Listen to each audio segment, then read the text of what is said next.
A huge win for common sense this week as the UK bans puberty blockers for children under 18.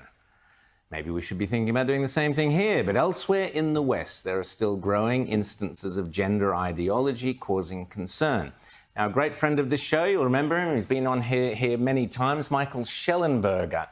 He's the same journalist who exposed much of the climate hoax, who's brought us the Twitter files, and has now exposed the previously secret meetings of the World Professional Association of Transgender Health. That's WPATH, or WPATH, if you like. And what they reveal about the West's approach to gender healthcare is absolutely shocking. Joining us now is Michael Schellenberger. Michael, always great to see you. Hope you're well over there in the States. The work you've done on this is groundbreaking. It's gone all around the world this week. Tell us about it and how you came to expose these files, and more importantly, what is in there that is so disturbing? Sure. Well, thanks again for having me on. It's a dark topic. This is the organization. It's called WPATH, and it's the so-called Transgender Medical Association that all of the major medical associations in the world rely on. And what their internal files show is that the people in this organization know that they are not getting so-called informed consent from kids and parents to life-altering medical procedures that will result in sterilization, the loss of sexual function, and perhaps even worse, cancer and death.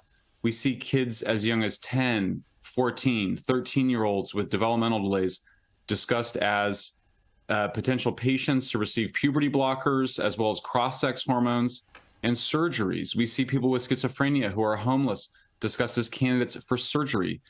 We see people talking about giving drugs and surgeries to people with developmental delays, but also with dissociative identity disorder, which used to be called multiple personality disorder. So what we're seeing is a really shocking case of medical mistreatment. I mean, it's definitely one of the worst in history. It might be the worst, of the last couple of hundred years, honestly. When you look at sterilization, lobotomies, these are irreversible decisions being performed on a lot of times young people or vulnerable adults that have highly treatable psychiatric disorders like anxiety or autism spectrum, or they're just gay or lesbian kids or adults. But then you also have people with more serious mental illness. In both cases, these are totally inappropriate medical mistreatments. It's quite shocking to read because they have been claiming that this is based on science and good medicine, but they themselves acknowledge when you read these files, and there's also a video I should point out, they themselves acknowledge that they really don't know what they're doing. They're sort of making it up as they go along and sort of giving each other advice in a sort of chat room environment. It's really awful stuff to read, and it really couldn't come to an end any sooner. Let's have a quick look. Here we go. I think now that I follow a lot of kids into their mid-20s, I'm always like, oh, the dog isn't doing it for you, right? Yeah, they're like, no, I just found this, wonderful partner, and now we're kids, and da-da-da.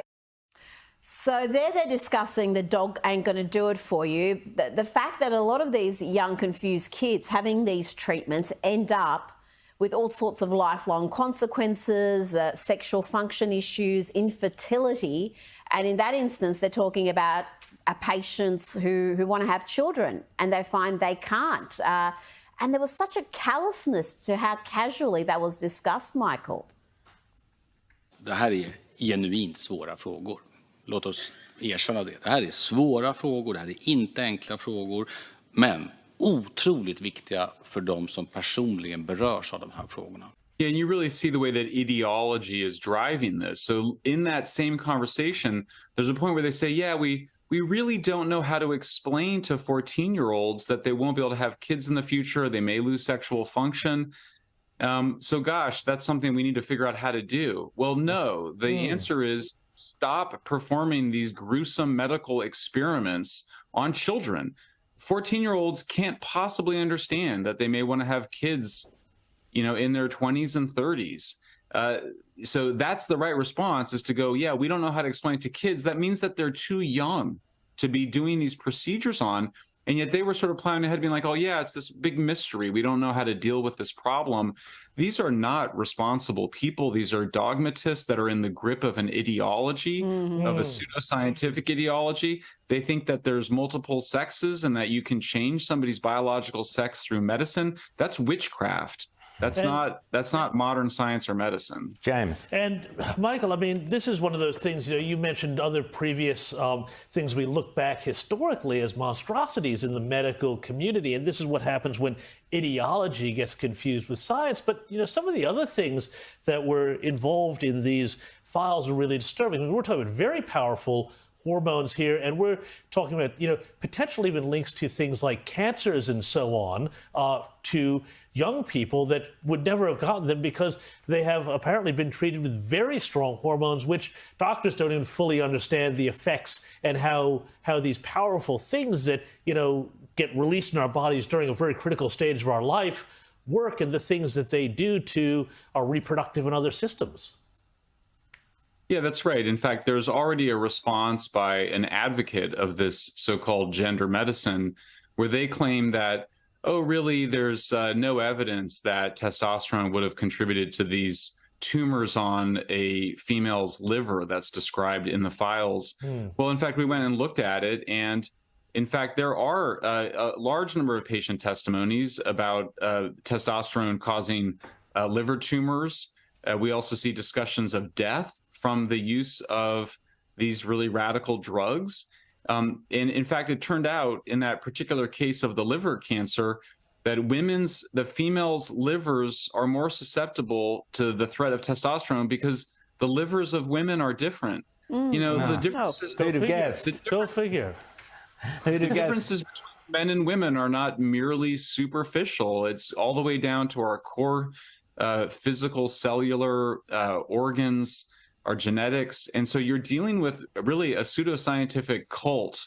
I think that's the only accurate way to describe it, that's performing what is the equivalent of witchcraft on children. And look, our societies tolerate a lot of strange beliefs. People are welcome to have strange beliefs. They must not be allowed to perform these dangerous and irreversible and often deadly experiments on the bodies of children, adolescents, and vulnerable adults. They've got to come to an end. And Michael, just tell us again how WPATH, WPATH, or whatever they call themselves. The problem to me is not so much that they are so clearly, struggling in the dark, but other people cite them as the experts. So you have other doctors, the medicines, teachers, psychiatrists, all sorts of people then going, well, hang on, here are the experts, and the experts are saying this. But what you've done, Michael Schellenberger, is you've exposed that the experts ain't experts when it comes to lots of the detail. Is that the problem? Yeah, it really is. And you mentioned at the beginning of this that the British National Health Service last week announced that it would be stopping all puberty blockers in its hospitals. The Times of London, which is a center-left newspaper, came out and said that the ban on puberty blockers should be even bigger. It should go across the entire country because they're worried that they'll still be prescribed in private clinics. Also the Times of London called this quack medicine. So you finally now see some responsible journalism. But I would also note, just in answer to your question, the Times of London pointed to WPATH as the group that was effectively allowed to whitewash and provide cover for the British medical authorities and other groups. Certainly, I mentioned the American Medical Association, the Endocrine Society, the American Academy of Pediatrics, all of them pointing to the WPATH as though it were some scientific or reliable medical body. It's not. It's basically, it's a completely fringe pseudoscientific cult organization that has presented itself and used very slick marketing to portray itself as an organization committed to patient health and the best available science, but it's not. It's absolute quackery, and really shame on all the institutions that fell for this. They can't distance themselves from WPATH faster. They need to distance themselves from it. And then there's going to need to be a reckoning, because a lot of kids, thousands of children, adolescents, and vulnerable adults around the Western world were damaged by WPATH. I think it's going to take a lot of lawsuits in the United States. A bunch of states have already banned this unethical medical practices, but we need to see national action. We've called on President Biden to put an end to this, I think we're going to see very quickly an unraveling of the entire gender pseudoscience and medical mistreatment epidemic that we've had over the last few years. I think it will happen very quickly now.